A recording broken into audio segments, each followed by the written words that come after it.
Greetings, all. Shardvixen here. Okay, so this is my rambling video. Today is Saturday the 8th. I have to say it slow because I have to think while I'm saying it. Of July. Let's see. Bobby Joe has been gone 3 weeks and I miss him so. It's my baby boy. But me and the boo boy spent a lot of time together. See, so one of the things I want to talk about, it irritates me, but I didn't think was enough for a whole vlog, at least I hope not, is passwords. I get the idea why we have passwords. I understand that. The issue I have is that, like, so, because there's so many people out there that do make bad choices and decide they want to hack into your account, and if they find out one password, and if all, then they can go to other ones and assume that all the other ones are the same. So I have to come up with a code that's easy for me to remember, but is impossible for someone else to decipher. Which I have. I have a numeral, alphabetically coded system that I do. But what irritates me is that if I forget it, you know, or I think I signed on to someplace, but then maybe I didn't sign on to someplace, or I didn't think I signed on to someplace and I did sign on to someplace. That's where the irritation is. And a lot of times, like for the game stuff, they don't even give you the option of saying, well, I forgot my password. It's like, nope, you don't know this, we don't know you, so therefore you have to either start a whole another one over. But the way the programming's set up is that you can't always just start another one over, because then they're like, oh no, this email we know. So if you know, then you get into this whole, and then the ones with the questions are kind of okay, because you could always just answer the question and then they're like, oh, that's you, and you know, we know it's you. But here's the thing, hackers are pretty good at what they do. I mean, the reason they're good at it is because they make logical jumps and guess. And even though you say, there's no way possible anybody's going to guess this, if logically there's things about you that they know, then they might be able to guess it. So your passwords have to either be something that nobody outside of your house knows, and you haven't ever stated, like, I love beef stew. I love beef stew so much that it's the one thing I'm always going to remember, and therefore I'm going to put all my passwords in some derivative form of beef stew. I mean, if they're good with numbers or they have a good decryption program, they're going to eventually find it out anyway. I always figure if somebody goes through all that effort to figure out what my password is, they can have it. Because it really isn't all that much on any of my places. The only ones that I'm worried about would be the ones where you use your debit card, of course. And here's the thing about debit cards and credit cards that most people don't know. Credit card companies could care less who uses your credit card. It's only when you complain that someone else has used your credit card. So if somebody is only buying, you know, itty-bitty pieces and parts here and there, they don't really care. And then that depends on your bank, of course. Certain banks are more irritated about it than other banks because they don't want to lose the money that they get. And everything that's a business surrounded by money, in any shape or form, has to do with interest. So banks and credit companies and things like that, the longer they can hold your money before they have to give it out, the more they make money off of it. So that's why you have different interest rates. That's why you have different, even on your credit cards, because that money is magically being used to make more money. I understand the concepts of economics. It's just a fictional story that to me is just about magic, because the reason it's a fictional story to me is this. Everyone started out with no money. Yes, we had commodities and we had property, but we didn't have any money.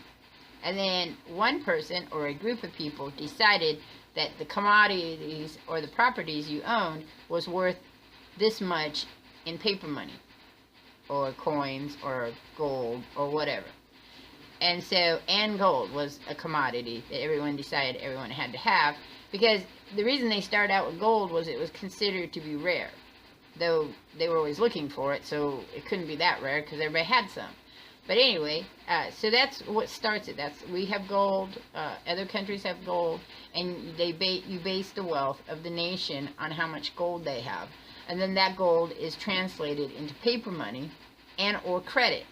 Even in the 1800s, it was credit. So if you said I had 40 pounds of gold, which at a certain time would be worth more when the economic system was being set up than it is now. And then there's other countries that have very little gold in their reserve. They might have other things like oil, or they might have diamonds, like in Africa. But then their economic system is completely based on these outrageous amounts. And so that's why your candy bar is going to cost you in Africa, you know, equal to what our candy bars cost, like 4 or 5 times more. Also because it's harder to get candy bars there, so you have to pay for that. It's considered exotic. And it's just a really brief, small example of what economics is to me. There is a whole lot of other stuff that goes on in economics. I am not going to, like, say I know anything about economics. That's just my interpretation of it. That's my simple interpretation of it. So the reason it's magic to me is because gold's values change. People's viewpoint of what is worth more money has changed. But then on top of that, you have this fictional story that was created that if you owned, because everyday people didn't own gold, then the commodity that they owned was their work hours or their the properties and things they owned. So I've been, you know, the same thing with owning land. Okay, so all the land on the earth was always there. And then people put their feet on it and said, oh, it belongs to me. And then more people came and said, we'll just kill you and kick you off, and now it belongs to me. And then the government decides it all belongs to them. And you have to buy land from them before you put your feet on it. Now, like for the colonies, people showed up, and the government needed them there to make more people for the government. Because otherwise, who are you going to rule? You can't just rule yourself, I suppose. And then those people had properties. And those properties, of course, belong to the Native Americans. But because we put our foot on it and stamped it, and I say we as in the white empire, and it wasn't just the white empire. It was also Portugal and Spain and Dutch, Denmark, and let's see. I know there's some other ones that were out there cruising around. Spanish were mostly in the Pacific, like the Polynesian area. But English too. Oh, English. But that's the white empire. And Portugal is part of the white empire, because Portugal isn't Hispanic, even though people keep trying to prove that it is. I'm not even sure that Spanish is Hispanic, because they were mostly white. But they only became Spanish when they started marrying into other tribes and mixing up things. So that's how do we get here? We were talking about economics, and I'm still talking about economics. But so it's kind of this credit is this magical thing that is based on your commodity or your person as worth. So if I can work, you know, 8 hours and I'm highly skilled, then my money is more than your money. But what I find interesting is that hackers can create money out of nowhere, and no one catches on till way down the road. If they were smart, they would slowly slowly start putting the money in, rather than big amounts, because they always do big amounts, you know. But if they did it slowly, pieces here and there to people, or like families that were needed, and this is not me telling you as a hacker to go out and do this, it's a story that I wrote, slowly increase different families' economic thing, I doubt that many people would know. I mean, eventually somebody would figure it out, but it would take a long time. It would only be if the family went out and, oh my God, I got, you know, $5,000 increase, so 5,000s I think would be noticeable. It's the same thing with the idea of counterfeit money. I always mix that up with Confederate, but that's not the same thing. Just word-wise, I mess it up because my processing skills, like I told you, and then they're worse with the fibromyalgia. There'll be no animation. By the way, there's no animation, which you've already figured out because I leave a sign. But the reason there's no animation is because I've been very down and out this week. I've been in bed more often than I've not. I've just been able to get my videos out. And there was a few times I was like, I don't know if I'm going to get these videos out. But I did get my daughter did my hair. That's now a complete purple color. I don't know if you guys see it really well. I tried a rainbow effect, and that didn't really work out, so I forgot what I was talking about before this. There's my dogs in the background. I'm a little irritated with them right now. My big dog is very freaked out by Bobby Joe not being here, so he's constantly misbehaving. That's all I can figure it. Or he's hit a rebellious state, and he's just misbehaving. So it's one of the two. We're thinking about going to the lake today. I can't say which lake because I don't know which lake. Because there's not like when I lived in California, there was the lake. You know, like we're going to the lake, and that's the lake you're going to. There's like 3 or 4 of them around here in the area of Oregon I live in. So let's see, what else do I want to ramble about?